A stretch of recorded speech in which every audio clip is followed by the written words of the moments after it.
Thanks to our Patreon supporters, I want to share the trials and tribulations and final inside tour of the BarkerCast Studio, Alaska. Jennifer saw this shed come up on an auction when we were looking for a replacement for our storage shed that has seen better days. The seller was a vocational high school. They have a very good carpentry program, and I know it to be well made. It was built with tiny home specs, with lights and outlets for a lot of stuff. It just doesn't have plumbing or a loft to make it a tiny home. We'd been talking about how I lost the basement to our Airbnb, and that a lot of my stuff was in storage and not available to me. So we put in a bid, and it was not accepted, despite the fact that ours was the only bid. What was stopping people from bidding was the fact that we had to provide our own way to get it off the property and to our house. They relisted it, and this time we got it. As it turns out, shipping this building was a lot harder than you might think. For one thing, it can only be hauled on a lowboy trailer. With it being over 14 feet tall, it ran the risk of hitting power lines and traffic signals on its trip over. It took about a month of calling over 20 trucking companies before we found one that was willing to do it. And time was running out because in our contract we had a hard date to get it out of there before they started charging us every day. It was in a school and summer was running out. So the trucking company we hired agreed to move it right away, at least to their own property, which they did.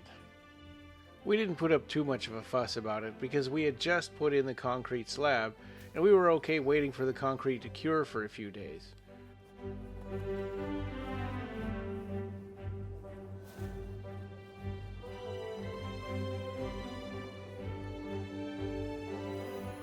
The problem was, they kept it on their property for more than a few days. They had it there from the beginning of July all the way to October when it was snowing.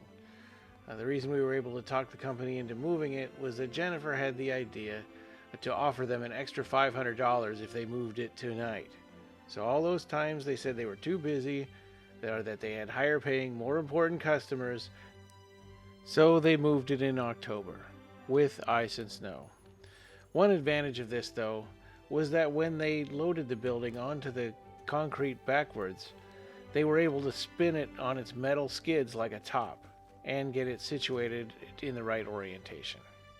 The next step was going to be getting the electricity hooked up. We hired an electrician and they came over and looked at it and recommended we upgrade the exterior electrical service and add a third panel. This made sense to me, so then I could track the cost of the studio and if it had its own electric meter. Unfortunately, like the trucking company, the electrician put us off for another 3 months. And the electrical didn't get set up until February. A small part was because the city was convinced that I was putting in a rental unit, which was not allowed.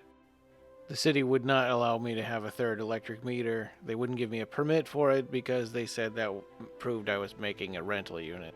But the delay was mostly because the electrician was busy helping other people. So we got the electrical hooked up, but because it was in the middle of winter, it was a temporary line until summer when we can bury it in the yard and run it along the wall. So with the electrical finally hooked up and a space heater on, I was ready to start bringing things in. This would be a place to play D&D, podcast, host my Godzilla collection, and play retro games and laser discs. I figured out quickly that some of those things weren't going to happen. Stuff I drew on the graph paper wasn't cutting it in real life. I did manage to set up the Barker bookshelves, podcast computer, 4 TVs, and the Amiga 500, so not too bad. There was no room for a couch though, and no room for a second one of these rugs we had bought, so that had to go back to the store. So I got everything set up, but the internet and Wi-Fi repeaters were not cutting it. So I had to run another line of Ethernet from the fiber optic connection. It was super slow with around 5 megabits per second. Now, with the Ethernet connection, it pegs the speed test meter at close to 1,000 megabits per second. So it's finally all set up, and here's an inside tour. Right now, the front step is just a couple of shipping pallets set together, so I need to fix that. And there was a bag with some junk, but yeah, there's the one of the TVs, and I've got Super Nintendo and Analog Pocket, and it's the analog version of the Super Nintendo, and TurboGrafx and Wii U, and then there's the big TV that's kind of got my home theater set up on it, with the PlayStation 5, Xbox One X, and the Genesis, analog Genesis, and then we've got lots of games and CDs. My CD collection finally got to come out of the garage. It was in a bunch of tubs, and I got to set them up again, so I'm happy about that. There's the Amiga setup, the Amiga 500 with its software and games and stuff, and got more CDs, the Seikimatsu ones from Japan, and there's the Clive Barker collection, so movies on top, and then we go to the books, and I moved the more core books down to the middle shelf so people could see them behind me while I'm podcasting. And then we've got my Laserdisc collection and 4K Blu-rays next to that, and then other books and D&D books under there, and then they've got Blu-rays and stuff on those two left bottom shelves, and Japanese comics and stuff on the bottom right. And there's Yabu, of course, and there's my to-watch pile and stuff for the podcast, upcoming episodes. Sega collection, Nintendo, Atari. There's some VHS right there. There's with the new internet and Ethernet stuff going out so some consoles can be online. My CRT TV and the Sega Saturn and original Xbox and a DVD VCR and the Dreamcast. And yep, the games again. And there's the last TV. This is like a regular HD one, and it's got PS3, GameCube, Atari, Laserdisc player, and the my to watch Laserdisc pile. So here's kind of the overall view of what the whole thing looks like if you're looking at it from just coming in the door. So obviously there was no room for a couch or anything, but this was a super fun project, and I have a few things that I want to work on. First is securing and burying the electrical lines. I've got to bolt the metal skids down to the concrete. I want to get permanent natural gas heat instead of the electric space heater. A small covered porch outside where people can take their shoes off. That would be even better than the two pallets that are nailed together. One of the boards on the pallets is broken too, so sometimes I'll step in that and hurt myself. And also I've ordered a custom welcome mat, so I'm waiting for that to get here in the next week or so. So have you done any kind of projects like this, and what was your experience? Thank you again to our Patreon backers for making this possible. This was super fun for me to do, and I'm glad I get to share my experience with you. Some of it was frustrating, but in the end I'm super happy. Thank you.